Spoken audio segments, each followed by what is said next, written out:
Assalamualaikum warahmatullahi wabarakatuh. Perkenalkan, nama saya Yohade Malana. Di sini saya akan menjelaskan tentang bahaya kolesterol bagi kesehatan saraf. Kolesterol tinggi itu tidak memiliki gejala, tapi apabila pernah didapatkan hasil kadar LDL lebih dari 100, itu sangat dianjurkan untuk konsultasi ke dokter.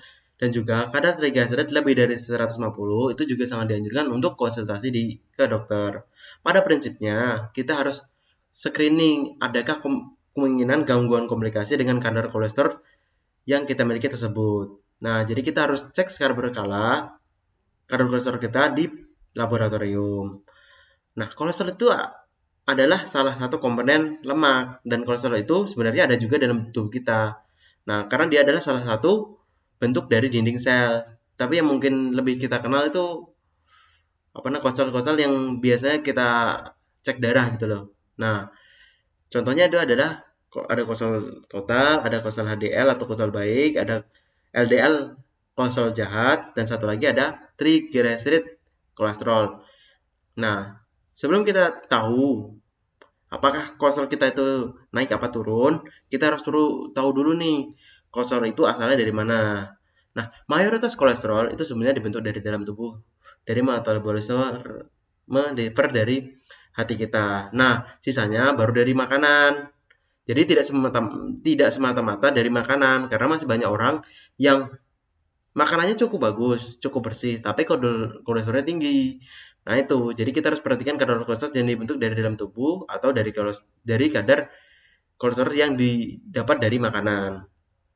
Nah, kolesterol pada prinsipnya tidak memiliki gejala, sama memberikan komplikasi. Jadi selama ini kalau teman-teman beranggapan bahwa sakit tengkuk itu diakibatkan karena kolesterol, itu adalah kesalahan ya.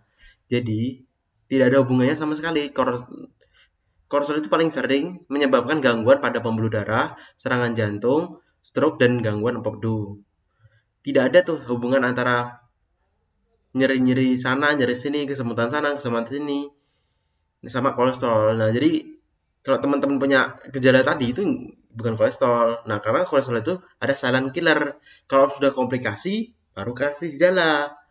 Kolesterol itu bisa berakibat fatal pada saraf. Misalnya, bisa menyebabkan stroke. Jadi, kolesterol yang tinggi dalam darah disertai dengan kolesterol di dinding pembuluh darah akan menyebabkan kolesterol itu menumpuk. Nah, penumpukan kolesterol itu lambat laun akan bertambah sehingga pembuluh darah yang tadinya berdiameter lebar akan tertimbun sama kolesterol. Secara otomatis timbunan-timbunan itu akan menyebabkan aliran darah berkurang, yang terutama kalau aliran darah tersebut menuju ke otak, yang dapat menyebabkan kematian sel otak, yang lebih kita kenal sebagai stroke iskemik atau stroke sumbatan. Nah, selain itu, sumbatan yang diakibatkan kolesterol tadi atau plak-plak kolesterol tadi bisa lepas. Nah, kalau sudah lepas, dia bisa menyumbat yang lain tuh.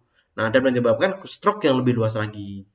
Nah, untuk penderita kolesterol tinggi, yang paling penting itu bukan bagaimana cara kita menghindari penyakitnya, tapi adalah bagaimana kita mengontrol kadar kolesterol yang ada pada tubuh kita.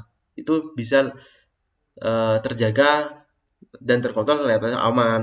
Nah, maka insya Allah namanya penyakit-penyakit yang komplikasi itu tidak akan terjadi. Nah, selanjutnya bagaimana caranya untuk menjaga kontrol kolesterol kita tetap relatif aman. Nah, caranya adalah dengan mengonsumsi makanan sehat dan seimbang, kemudian aktivitas fisik. Selanjutnya, menghindari penyebab-penyebab lain yang menyebabkan kolesterol itu mudah tertimbun.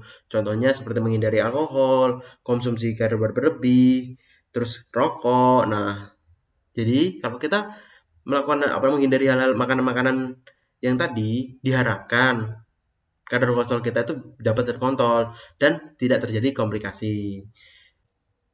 Saya harap hal ini dapat membuat teman-teman lebih aware lagi dengan kondisi tubuh kita. Nah, untuk itu sekian dari saya. Assalamualaikum warahmatullahi wabarakatuh.